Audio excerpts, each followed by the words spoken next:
So now let's take a look at two identical failed Osram LED bulbs. Those are the ones that you put in your cabinet. They just slide in here. Wait a minute. Someone complained about my fingernails getting too long. Are you satisfied now?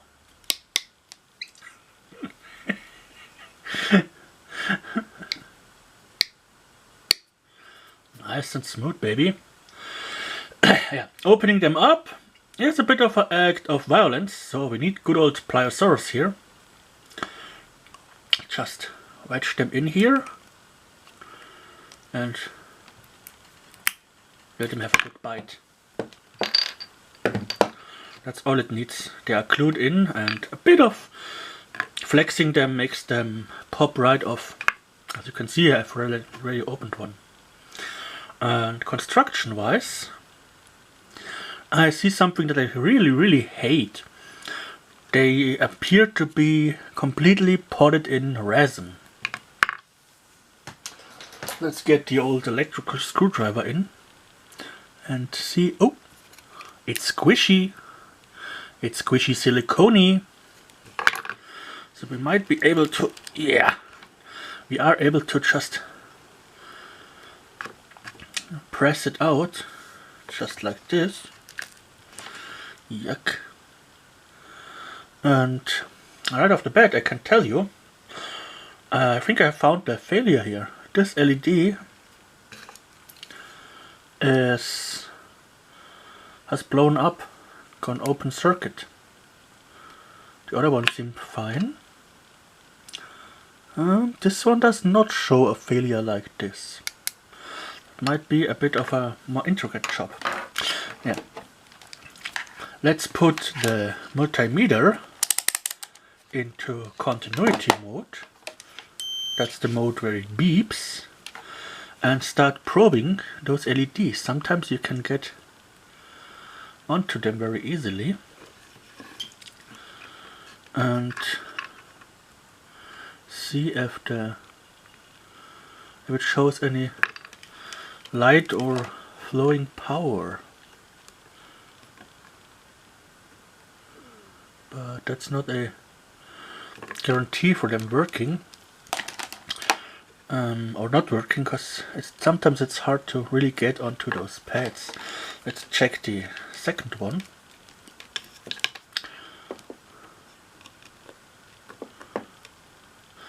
Nothing. And the reason for me turning this around is LEDs are polarity sensitive, because they are diodes, and diodes make power only flow in one direction, which is the job of a diode. Yeah, what we can do is we can desolder this LED and replace it, or we just make it the hillbilly way. We snap it off like this, we rough up the surface like this, and we put a drop of solder in here, shorting the LED. Then it should work fine again, because the power management chip here, voltage regulation chip, will adjust the voltage accordingly. But since we have opened it already, why not just take it apart completely and take a look at his guts? But I will pause for, yeah, no, I don't pause it. Why waste editing time? I just grab the circuit board with pliosaurus and bring his granddaddy in to gently hold on to the rest of it. Yeah, baby, that's how we play it.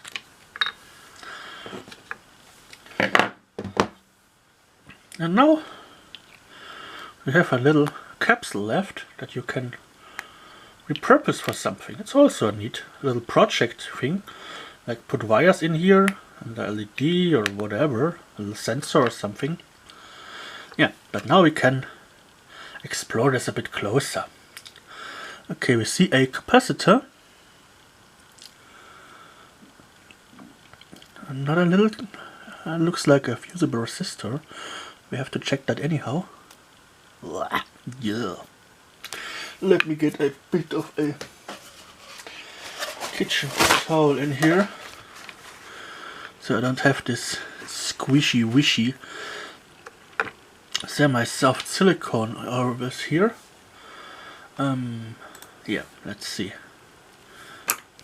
It's always a pleasure to munch this way. But, oh, lovely, lovely, lovely. What do we see here? We see burned and arced and cooked components. Okay, let me see what did blow up here. Oh, looks like it ripped apart the bridge rectifier.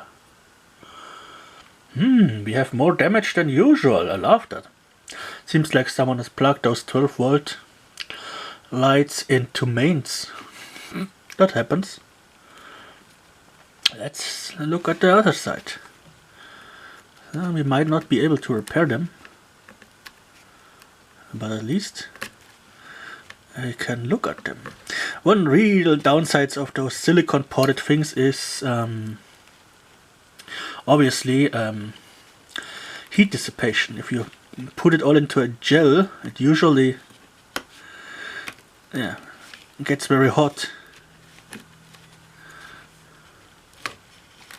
Yuck.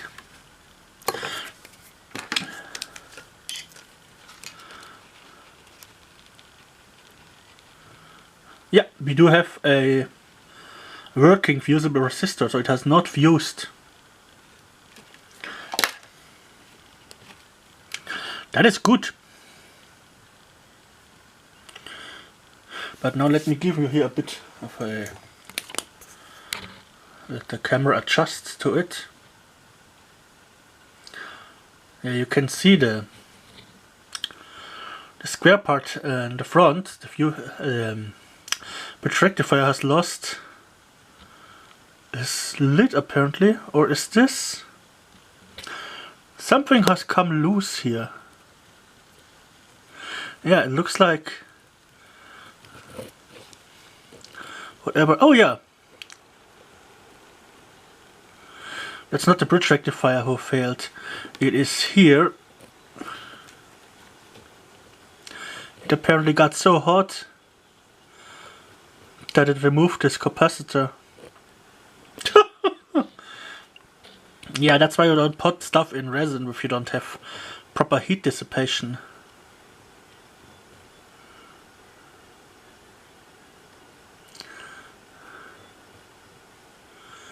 Oh, this must have been cooked. Yeah, this thing is definitely a goner. Let's take the second one.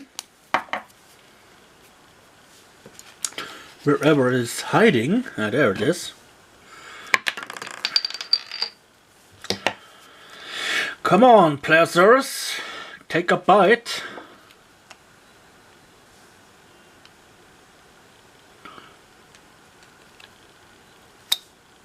Boing.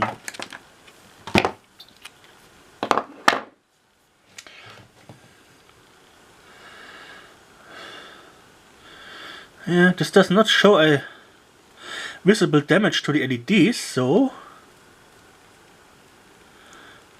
do we have a different failure? That was a piece of silicone shooting away. I hate this silicone stuff. I mean, the black resin is even worse. Oh, this one kept his components. This might be salvageable. We do definitely not have the same kind of failure.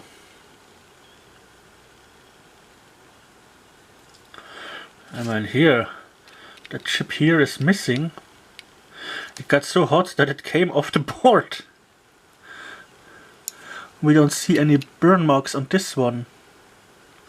So this one might have a different problem. It smells burnt.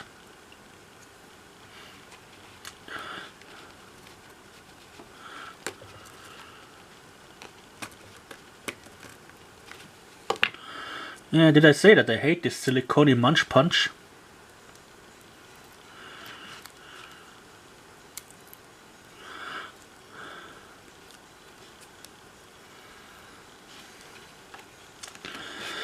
I'm wondering. I'm surprised Apple hasn't started porting their phone insides, so nobody can ever repair them. Yeah, that's actually just a matter of time till they really black resin glue it together. Yeah, this one seems to be different. Let's see if the resistor has blown here. Maybe. I don't see any contacts.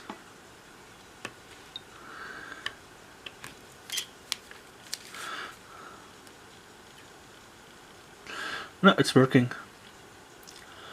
It's across a diode. So, this one might be salvageable. We will see. But this is it for this video. We have seen that this one here has clearly failed due to something in here arcing over, shorting.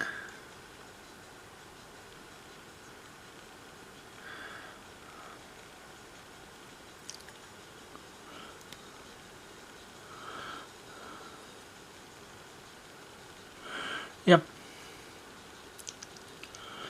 Right here behind the bridge rectifier, with the 2 pins of this transformer. Might be a transformer, might be an inductor. Yeah, but it's quite an interesting construction. Doesn't have the standard voltage regulator chip. And it does not... Yeah, it's like... quite neat. Let's see. Okay. We got another fusible resistor here. And I have measured the wrong part. Let's see. It's working. And then this one here. It's working. Okay, the fusible resistor has not blown. But I think that's enough for the autopsy of this little device. I will put you a picture of it in the thumbnail. Yeah, hope you've enjoyed it. See you next time here on this channel. If you've enjoyed this kind of content, there's tons more like this and other stuff on this variety channel.